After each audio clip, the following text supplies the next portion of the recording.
রহমান রাহিম। আসসালামু আলাইকুম। কেমন আছেন সবাই? আশা করছি সবাই ভালো আছেন।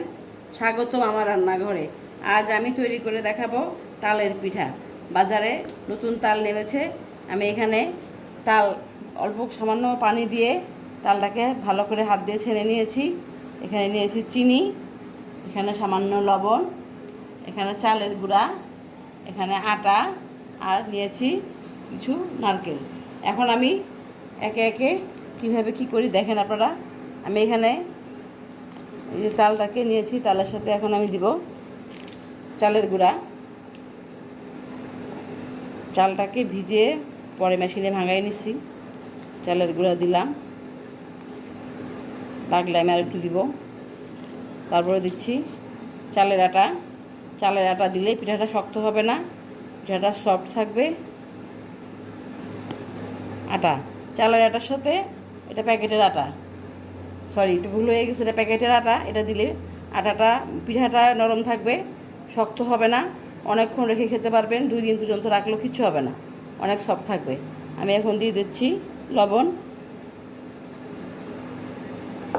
আটাটা ব্যবহার করার কারণ হচ্ছে পিঠাটা শক্ত হবে না। শুধু যদি আমি চালের গুঁড়া দেই তাহলে আমার পিঠা শক্ত হয়ে যাবে, পরে আর খেতে ভালো লাগবে না। এখন আমি দিয়ে দিচ্ছি নারকেল। নারকেলটা দিলে পিঠা স্বাদ বাড়বে। নারকেল দিয়ে দিচ্ছি চিনি। আপনারা যে যেরকম মিষ্টি খান সেই পরিমাণ চিনি দিবেন। আমি এটুকু দিলাম, লাগলে আর একটু দিব, নাইলে দিব না। এখন আমি এটাকে ভালো করে মিক্সড করব।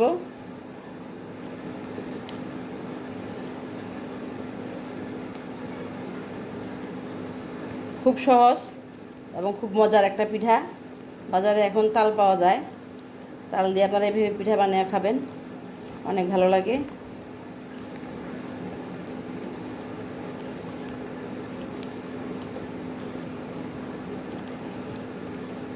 আমার আর একটু হয়তো আটা লাগবে, ভালো করে মিক্সড করে নেই।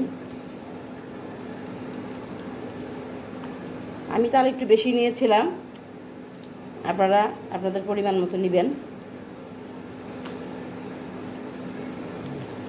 আমার চালের গুঁড়া সবটাই লাগবে, দিয়ে দিলাম সবটুক।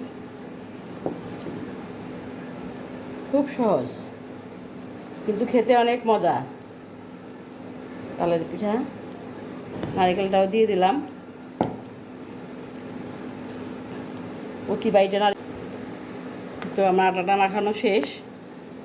এই টাইপের একটা ডো হবে, কারণ যেহেতু আমি হাত দিয়ে দিব পিঠাটা, এই টাইপের একটা ডো হবে। দেখুন, না শক্ত না নরম। আমি যখন এটাকে দিব, হাত দিয়ে ছাড়বো, এভাবে আমার হাত থেকে পড়বে। এই টাইপের একটা ডো তৈরি করে আমি এখন এটাকে কিছুক্ষণ রেস্টে রাখবো। খুব বেশি না, 10 মিনিট রেস্টে রাখলে চলবে। 10 মিনিট পরে চলুন আমরা পিঠা ভাজি। চুলায় আমি কড়াই বসিয়ে তেল দিয়ে গিয়েছিলাম, আমার তেল গরম হয়ে গেছে। এখন আমি পিঠাগুলো ছাড়বো বিসমিল্লাহ।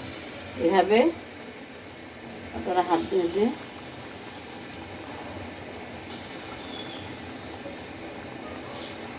একসাথে অনেকগুলো পিঠা ভাজা যায়।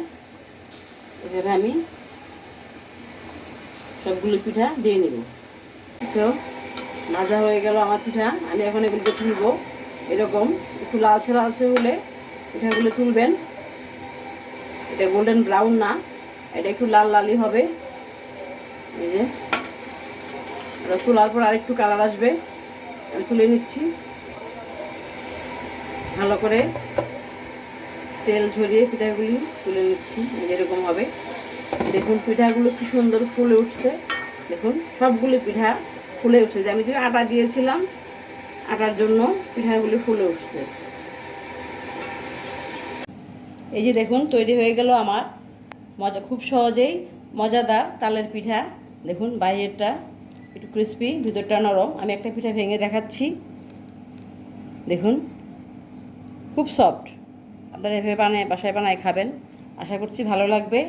আর ভালো লাগলে সেই আগের মতো বলছি, আমার পাশে থাকবেন, আমাকে লাইক, শেয়ার এবং ফলো দিবেন। আজকের মতো এখানেই বিদায়। আল্লাহ হাফেজ।